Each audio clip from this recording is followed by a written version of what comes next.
So I had a rather humbling experience recently. You see, I'm in this course called Presiding. It's a course for seminarians to practice the liturgical life of a priest, how to celebrate Mass, celebrate the sacraments, all the sort of public things that a priest does. And so far, I think it's been going fairly well. Learning that I know how to do it, I'm getting better. It's okay, going all right.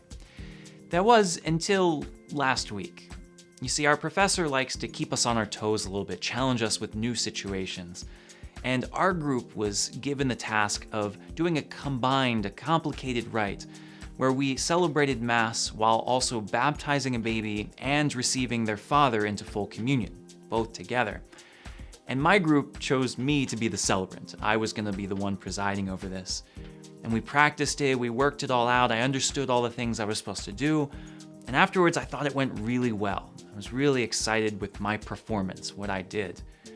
And really, the professor did too. He congratulated us for such a memorable experience, something that would be very meaningful for these people. There was, of course, one problem. You see, in order for a confirmation to be valid, in order to receive someone into full communion, 3 things need to happen. You need to lay hands on the person, you need to say a prayer over them, and you need to anoint their forehead with chrism. And while 2 out of 3 ain't bad for a baseball player, it doesn't exactly work for the sacraments. And unfortunately, I completely forgot to lay hands on the person. I don't know how. I have no idea what happened. I know the rite, we practice it. I even practice laying hands on him. But there in front of the whole class, being graded for our performance, I just completely blanked. I completely skipped over it. I didn't even realize that I missed it. It wasn't until 20 minutes later, after the Mass was over and our professor was debriefing us, that I finally realized what happened. He said, "I think you guys did a really good job. Unfortunately, it was invalid." And I just thought, oh my gosh, I didn't even make it a valid sacrament. It's not like I said the wrong words. I ruined the whole thing. It was rather embarrassing. It was rather humbling. These experiences can be pretty frustrating. They can be downright embarrassing. I'm not used to messing up in front of people and doing what I'm not supposed to do. And yet, I'm so happy that it happened. I am truly blessed that this mistake happened because it gives me an opportunity to learn. It gives me an opportunity, a reminder that this is new, that I'm not good at this, that I do need to practice, that I do need to refine this craft, that I do need to work really hard to be the priest that people need me to be. Sure, I could overlook this. I could overlook all my mistakes and say, it's good enough. I could grow complacent. I could become like, frankly, many priests who have been priests for 20, 30 years, who find what they do to be okay, to accept that we all make mistakes, so why bother? But I don't want my priesthood to ever be like that. I don't want what I do as a priest, as a Franciscan, serving people, to be good enough. I want to grow from these mistakes. I want to realize that there is always more that I can give, always more that I can learn from, always more that I can grow into.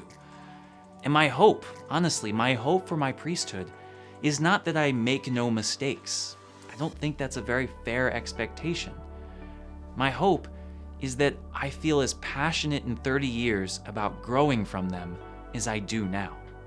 My hope is that in everything I do, that I continue to strive to be all that the church needs, that I can continue to give more than I thought I could give right now. That's what I hope for the priesthood. That's what I hope for my serving. It's not that I don't make mistakes. It's that I continue to grow from them, that they continue to remind me that I'm not in charge, remind me to be humble and to always strive for more. And really, when we think of it this way, this isn't just a lesson for me as a seminarian training to be a presider, to be a priest. This is a lesson for each and every one of us following Christ in holiness. I think it'd be absolutely ridiculous to think that we don't make mistakes along the way. It's probably even worse to deny that we make them, to hide from them, to fear from them. We do make mistakes. Even the holiest among us make mistakes. We fall. We sin. We do what we know we're not supposed to do. It's in our head. It's just like me celebrating the sacrament. I knew what I was supposed to do, but I didn't. For me, the question in holiness, the question in Christian life, is not whether or not we make a mistake. It's how we respond to them. Are we just gonna hide from them, pretend like they don't exist, or just grow complacent, thinking, everyone makes mistakes? Or are we gonna get up? Are we gonna keep going? Are we gonna try to strive to be more like God, to grow from these mistakes? For me, that is what it means to be holy. That is what it means to be a follower of Christ.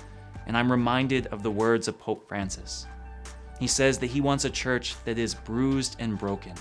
Why? Because they've gone out and they've made sacrifices. They've taken risks. They've been with the poor and the marginalized. They've went outside the church rather than in their safe enclosed area. It's when we're afraid to make mistakes. It's when we're afraid to get dirty, afraid to do something wrong, that we stay inside and protect ourselves, that we get sick from that insular church.